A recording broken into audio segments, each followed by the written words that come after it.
Homemakers Expo is a great way to experience what the world of home improvement, services, decor and design have to offer.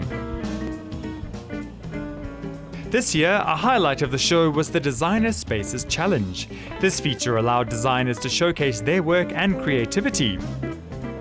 The theme of this year's expo was InHabit, and the designers were challenged to fuse the authenticity of all things African with their unique design style. And these 8 designers certainly rose to the occasion. We did a lounge, and the theme was InHabit Africa. So we tried to incorporate African elements that make it still warm and comfortable and homely. We did the bedroom side of the stand, and our bedroom we also incorporated things from all over Africa. We used some baskets from other African countries, some beads from other African countries, and we've done some South African elements as well. And we've brought some antique pieces in from other countries completely out of Africa. The materials that we've used is wood, steel and fabric. And the patterns on the wallpapers with the textures is doing very well together in collab. The softness of the wood and the fabric, and on the carpets, it's all soft and warm and homely. We've used a lot of textured, hard textured fabrics with geo patterns on and ethnic patterns on, especially in our bedroom setting. And we've done the rugs in almost like a landscape form, you know, so we have that elements of the landscape, bringing it indoors. And then we have it on our scatters as well, on our sofa, where we have almost like a scratch stone or a marble feel to it. The Pantone color of the year is classic blue, so that's what we use in the carpet in the bedroom. And then turmeric, a happy color. When you come home, you want to come home to a place that's homely and feels warm and safe, and it must be beautiful. Another thing that adds to the beauty of your home is the artwork you choose to put in it. Artwork can be used as an inspiration to set the tone of a room. We've tried to incorporate an artist called Sue Martins. She is a South African artist, so creating the space, we try to accentuate what she does. In the living area, you find a fireplace, you have your artwork, it must be warm, you know, you have the old style type of carpet, but still making it look a little bit modern. And you get your different textures, very strong textures. These chairs, it's like your old style type of chairs, you know, your ball and claws, the old timber that you don't find anymore. So we used that type of style and we've reupholstered it in polyester.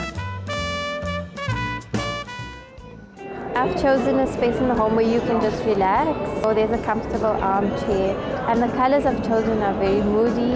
So I've gone with a very dark palette for my walls to create the mood, but pops of color with yellow and pink to create some visual interest.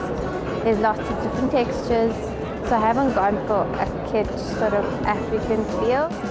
Use materials that have been handcrafted just to showcase the talent we have in Africa, and I've also used objects that have been machine-made and man-made because we also have technology to offer in Africa.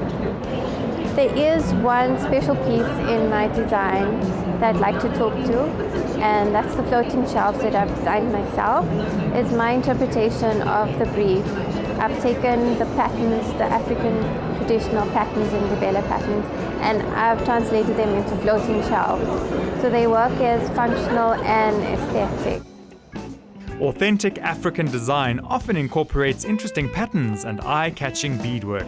When cleverly combined, these take you a step closer to creating a uniquely African interior. For the furniture, I have used 2 different textures to showcase functionality using an upholstery fabric, but then I've added the African touch, which is African print fabrics. I have used the velvet on the couch, big pillows, the square-shaped pillows, and beads on the mirror.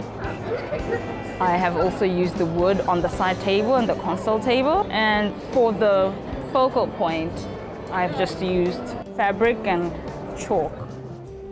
Focal points build a layer of interest in a space and can also be used to bring the outside in. We wanted to incorporate inside with outside, so we decided to do a bar lounge area. So this area could actually be either inside or outside on the patio. So it's bringing this collaboration between plants and design into one. So in our design, we've used natural woods, we've used natural real plants, we've used a beautiful plant system called moss. It's a live kind of plant that we work with, and we've also decided to use all different other materials like steel and wood and all of that to incorporate into a natural and sustainable design. Minimalism has become a feature of sustainable design. It also is a wonderful way to highlight features within a space. The room that I created is a dining room setup, inspired by a concept of minimalism to an extent, also just drawing from different aesthetics, from the patterns on the wall to the fur, and also just to give it, not to go one tone with the walls as well, just to break it up a little bit and have a bit of balance. The wood is very light wood, and also the blacks, and also just to give it a bit of pop and a bit of depth. I've tried with the artwork as also to feed off from the dining table, to feed off from the walls and the floor, and also just to give it a pop of color with the one painting that's a different color, just to give it a bit of something that's different in the space as well. Another way to enhance a toned-down space is by adding a touch of gold. Yes, we decided on the velvet, also on incorporating linens on the window treatments. We decided to also make sure that there is some interest in the space by repeating a certain kind of feel on the texture. We chose to, celebrate our own. So we put all the icons that have done well in film and in music, like Mary Makeba and Brenda Fassie. We used, those as people that we want to celebrate. When curating any interior, incorporating elements of your own style that are both functional and meet your requirements makes for the perfect space. What makes a perfect interior is Where everybody who inhabits that place feels safe, comfortable and happy. Functional, but also aesthetically pleasing. You see someone and can identify them with their space. For another opportunity to consider, explore and purchase all your home and garden needs, keep an eye out for the next leg of the Homemakers Expo in Cape Town and then Pretoria later in the year.